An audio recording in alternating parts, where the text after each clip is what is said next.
Hello students, मेरा नाम अनिल कुमार श्रीवास्तव। मैं PSIR और पॉलिटी पढ़ाता हूँ। मैं किसी एक संस्था से परमानेंटली नहीं जुड़ा हुआ हूँ, इसलिए आप मेरे निजी नंबर का प्रयोग करके या निजी चैनल का प्रयोग करके मुझसे संपर्क कर सकते हैं। आज का जो टॉपिक है वो किसी विधेयक के लैप्स होने को लेकर के है। उसके साथ मोशन, रेजोल्यूशन और नोटिस वगैरह की भी चर्चा हम करेंगे कि भाई लोकसभा के भंग होने की स्थिति में इनमें से कौन कौन सर्वाइव करते हैं, कौन कौन भंग हो जाते हैं, कौन कौन समाप्त हो जाते हैं, किनका समापन हो जाता है। आपको हम बताते चलें, ब्रिटेन में हाउस ऑफ कॉमन्स यानी जो वहाँ का निचला सदन है, अभी हाल में जैसा हुआ, उसके भंग होने के बाद भी ये बने रहते हैं। लेकिन भारत में ऐसा नहीं है। लोकसभा के भंग होने के साथ ही ये सभी समाप्त हो जाते हैं। हालांकि दोनों सदनों में जिनको पारित किए जाने की ज़रूरत है वो उसमें विधेयक ही इम्पॉर्टेंट होता है। और अनुच्छेद 108 के अंतर्गत यदि साधारण विधेयक को पारित करने के लिए राष्ट्रपति ने संयुक्त बैठक बुला रखी है तो जो डिसॉल्व्ड लोकसभा है, भले लोकसभा भंग हो गई हो, लेकिन फिर भी उसी को बैठाया जाएगा राज्यसभा के साथ, ताकि उस विधेयक पर विचार किया जा सके और उसे पारित किया। चूँकि नई लोकसभा किस तरह की होगी, नई लोकसभा किस तरह का व्यवहार करेगी, इसके बारे में पहले से अनुमान लगाना संभव नहीं हो पाता। आपने देखा अभी हाल में लोकसभा पर तमाम एग्जिट पोल आए जो गलत साबित हुए और बीजेपी अपने NDA सहयोगियों के साथ 300 का आंकड़ा भी पार नहीं कर पाई।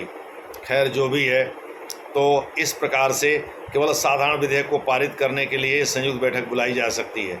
अब हम ये बता देते हैं किन परिस्थितियों में विधेयक लैप्स होते हैं, किन परिस्थितियों में नहीं लैप्स होते।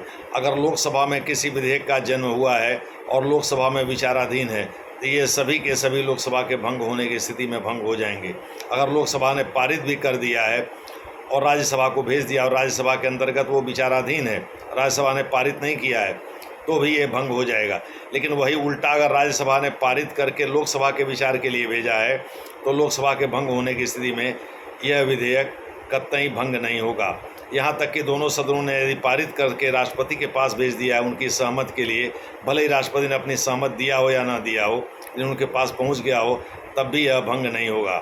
यानी दूसरे शब्दों में, विधेयक जिस पर कि दोनों सदनों की बराबर कोटरमिनस पावर है, राज्यसभा को भी यानी समानार्थी शक्ति है, भले ही उसकी संख्या कम है, तो ऐसी दशा में इनमें से किसी भी दशा में विधेयक भंग नहीं होगा।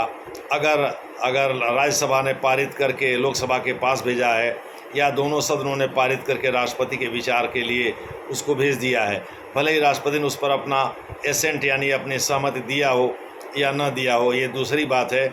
लेकिन अगर भेज दिया है दोनों सदनों से पारित करके और इसी बीच लोकसभा भंग हो जाती है, तो भी ये स्थिति नहीं होगी कि विधेयक का समापन हो जाए। हालांकि अगर ज्वाइंट सिटिंग बुला रखा है राष्ट्रपति ने, तो ऐसी दशा में साधारण विधेयक को पारित करने के लिए दोनों सदनों की संयुक्त बैठक बुला रखा है, तो ऐसी दशा में दोनों सदन मिल करके उस विधेयक को पारित करेंगे और इसमें ओल्ड जो लोकसभा है, जिसको जो डिसॉल्व हो चुकी है, जो भंग हो चुकी है, उसको फिर से रिवाइव कर दिया जाएगा इस पर्पज़ के लिए, और वही बैठेगी राज्यसभा के साथ और उस विधेयक पर विचार किया जाएगा। इसका ये मतलब हुआ कि नई लोकसभा को इसमें शामिल नहीं किया जाएगा, इसमें घसीटा नहीं जाएगा कि भाई नई लोकसभा आएगी, बैठेगी रिकॉन्स्टिट्यूशन के बाद, जनरल इलेक्शन के बाद, और उसके बाद फिर वो विचार करेगी। पता नहीं उस समय स्थिति क्या बनेगी। उस समय तक राज्यसभा में ही सरकार की बहुमत हो जाए या लोकसभा में इतनी बहुमत हो जाए, राज्यसभा सोचे कौन जहमत उठाए, झूठे ज्वाइंट सिटिंग बुलाई देंगे, बुला करके इसको पारित करा देंगे। चूँकि सरकार की मंशा यही है कि भाई इसको पारित करा दिया जाए। एक बार अरुण जेटली ने इसी तरह की, जब वो जिंदा थे, वित्त मंत्री थे, तो इसी तरह की धमकी दे दिया था कि भाई धन विधेयक और संविधान संशोधन विधेयक पर तो ज्वाइंट सिटिंग की कोई व्यवस्था है नहीं, लेकिन सभी साधारण विधेयकों को पारित कराने के लिए हम ज्वाइंट सिटिंग बुला सकते हैं और पारित कर दें। उस समय राज्यसभा में विरोधी दलों का बहुमत था, इस वजह से उन्होंने ये धमकी दिया था। ये धमकी ही थी एक्चुअली। अगर ज्वाइंट सिटिंग बार बार बुलाई जाती है तो इससे ये आभास होता है राज्यसभा में सरकार का बहुमत नहीं है, लोगों के बीच गलत संदेशा जाता है। इसीलिए पूरे आज़ादी के बाद पूरे संवैधानिक इतिहास में अभी तक केवल 3 ही बार ऐसा हुआ है जब अनुच्छेद 108 का प्रयोग करके राष्ट्रपति ने साधारण विधेयक को पारित करने के लिए दोनों सदनों की संयुक्त बैठक बुलाया है। उसमें पहला 1961 में हुआ था, जब दहेज निषेध कानून लागू हुए थे, दूसरा 1978 में हुआ था जब बैंकों के राष्ट्रीयकरण का मामला आया था, और तीसरा 2002 में हुआ था जब पोटो को पोटा के रूप में, यानी जो आतंकवाद निरोधक गतिविधि है उसको रोकने के लिए, यानी आतंकवादी गतिविधि को रोकने के लिए और आतंकवाद को परिभाषित करने के लिए आतंकवादियों के सहयोगियों के अकाउंट को फ्रीज करने आदि के लिए जब पोटो ऑर्डिनेंस के रूप में प्रिवेंशन ऑफ टेररिज्म ऑर्डिनेंस पारित किया गया था, उसी को एक्ट में तब्दील करने के लिए ज़रूरी था कि दोनों सदनों की संयुक्त बैठक बुलाई जाए। तो वाजपेयी साहब जो उस समय कोalition सरकार चला रहे थे, उन्होंने दोनों सदनों की संयुक्त बैठक बुला करके इसको पारित कराया था, और तब जा कर के पोटा बना था, जिसे रिपील कर दिया था यूपीए की सरकार ने 2004 में। खैर, ये सब तो अलग की बातें, अलग इन्फॉर्मेशन है।